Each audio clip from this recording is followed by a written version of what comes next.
Yo pienso que estamos en medio de dos crisis por lo menos, desde luego todo el mundo sabe que estamos en medio de una gran recesión, de una crisis económica, ¿no? Pero quizá no siempre se percibe suficientemente claro que esta crisis está conectada con otra, que es la crisis ecológica. Y si pensamos las dos a la vez, es más fácil encontrar elementos que nos expliquen, primero, cómo hemos llegado hasta aquí, y segundo, cómo salimos de esta. Nos ha llevado hasta aquí una reacción neoliberal que lleva 25 o 30 años imponiéndose en todo el mundo, que lo que ha hecho es succionar el ingreso, la renta disponible, hacia los más ricos, hacia arriba. Y esto fue una reacción que empezó en los años 70 y 80 y que era fruto del miedo, digamos, de la contestación en los movimientos sociales de aquellos años que hicieron bajar la tasa de beneficio y que les llevó a pensar que si el dinero se concentraba entre los más ricos, estos invertirían más, el crecimiento se volvería a poner en marcha y mira, los demás nos tendríamos que esperar a que el crecimiento nos permitiera que nos cayeran las migajas, ¿no? El elemento más claro, más directo y evidente es la especulación financiera.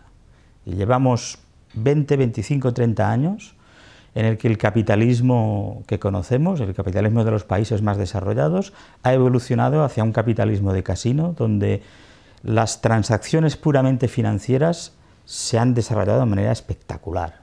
Es decir, actualmente las transacciones puramente financieras multiplican por 4 o más veces a escala mundial lo que es el Producto Interior Bruto. ¿Por qué los inversores especulan, buscan burbujas que hinchar especulativamente una detrás de otra, en lugar de invertir en las necesidades que tiene la gente, en puestos de trabajo, en resolver cosas, y, entre otras cosas, resolver la crisis ecológica, por ejemplo? Yo he llegado a la conclusión que no lo hacen porque sí, lo hacen porque los márgenes de beneficio no se han remontado.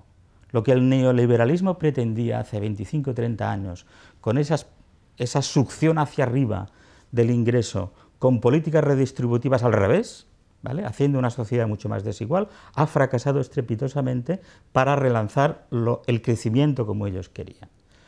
Han relanzado la especulación, no el crecimiento. En toda gran ola de crecimiento hay un dato clave, y es la energía, los recursos naturales.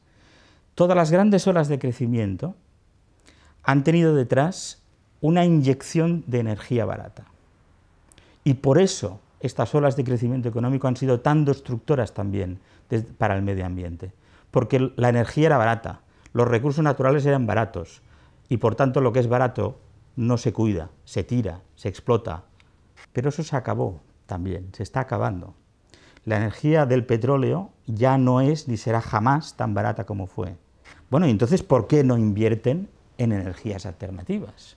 ¿Por qué no invierten en solucionar esa crisis que nos ha dejado en herencia toda esta fase de hipercrecimiento que se está yendo al garete? Lo que empezó siendo un problema de deuda privada se ha convertido en buena parte en deuda pública. ¿Por qué? Porque los gobiernos han gastado en un momento en que no ingresaban y han disparado su déficit.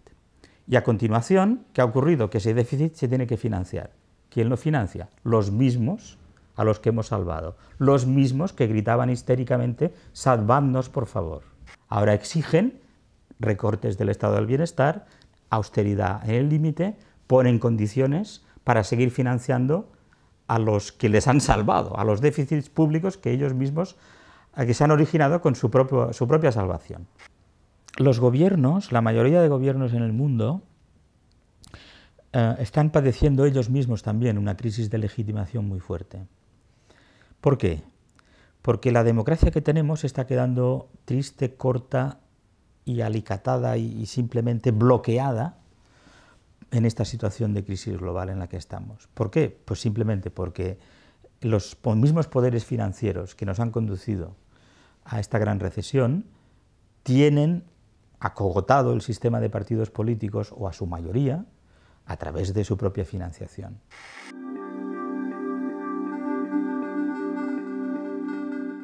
Bueno, yo creo que lo que estamos viendo nos dice muy claramente que iremos a más de lo mismo, que recaeremos en la gran recesión, porque está claro que estas burbujas especulativas permiten a algunos pocos enriquecerse durante un cierto tiempo, pero luego revientan. La gente que está al volante de este sistema y nos conduce al precipicio, puede decir, ¿están locos? Sí, efectivamente, probablemente lo están, pero lo están enloquecidos en este sentido, es decir, ellos juegan con unas reglas del juego en las que creen profundamente, y esas reglas del juego les dicen constantemente que ellos tienen que invertir donde ganen más dinero. El sistema se convierte en un muro que está delante nuestro. El primer efecto del muro es simbólico, y eso es muy importante. No nos deja ver lo que tenemos delante, es lo que ocurre cuando uno está en una cárcel. Cambiar de sistema implica, para empezar, cambiar de orden simbólico, es decir, empezar a funcionar con otra lógica. Y también, desde luego, cambiar el sistema significa cambiar relaciones de poder, significa cambiar una situación en la cual justamente el punto de partida es que hemos dejado que el dinero y el ingreso se concentre en el top 10%, 1% y 0,1% de la humanidad, que concentra prácticamente la riqueza, sobre todo la riqueza invertible, es decir, el ahorro de la mayoría de la humanidad. El sistema nos necesita como trabajadores, nos necesita como ahorradores que luego nos succiona nuestro ahorro, pero también nos necesita y fundamentalmente como consumidores. Es muy importante un proceso de empoderamiento, podríamos decir, de la gente. Que la gente descubra que puede hacerlo. Quizá no todo de golpe, quizá no todo perfecto, desde luego, pero que puedes empezar a plantearte dónde, si tienes algunos ahorros, los pones. En manos de estos mega ricos que luego se lo llevan para especular o para montar cosas que están en contra absolutamente de lo que nosotros queremos.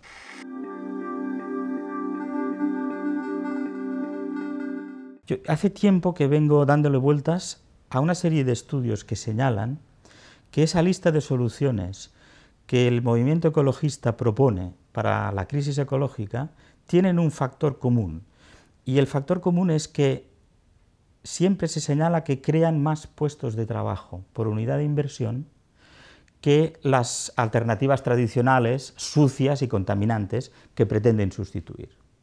Y claro, lees estos estudios y la conclusión es, y mira qué bien, como crean más puestos de trabajo, pues eso nos ayuda, además de arreglar el medio ambiente, a mejorar nuestra situación económica. Otro dato interesante es que los mismos estudios sobre las alternativas económicas de la solución a la crisis ecológica señalan que otra propiedad de estas inversiones hacia una economía más sostenible es que acortan los circuitos de producción y consumo, acercan lo que serían los consumidores y los trabajadores, que al final es la misma gente y por tanto los ciudadanos en el territorio, y por tanto facilitan muchísimo lo que es una democratización de la economía. Mientras que el sistema hipercentralizado de centrales nucleares u otras grandes centrales eléctricas en manos de grandes oligopolios centralizados es su paraíso. No están yendo por ahí, no están abriendo esas oportunidades que existen de crear muchas empresas, actividades económicas, puestos de trabajo y actividades que ayudarían a democratizar la economía, precisamente por esto, porque democratizan demasiado la economía y crean demasiados puestos de trabajo. Para ellos, la cotización de una empresa sube en bolsa cuando despiden trabajadores, no cuando los contratan. Tenemos una serie de posibilidades reales para ofrecer puestos de trabajo, actividades dignas, oportunidades de inversión, maneras de vivir mejor para la gente, pero con una condición, que nos quitemos de encima esa especie de manía por el crecimiento continuo, que además sabemos que es imposible en un planeta finito. Empezar a aprender a vivir con menos. Y el problema es que para vivir bien todos, todas, con menos, pues tenemos que dejar atrás ese capitalismo de casino que nos tiene encerrados en ese muro.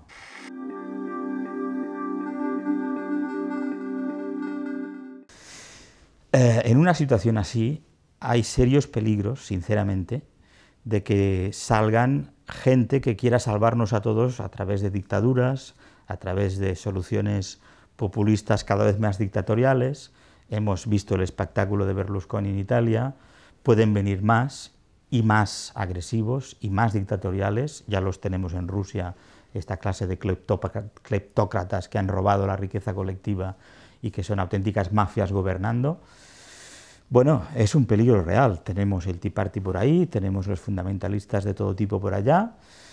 Todos los que nos quieran llevar por allí, en realidad van a jugar con nuestro miedo, incluso con nuestra impotencia.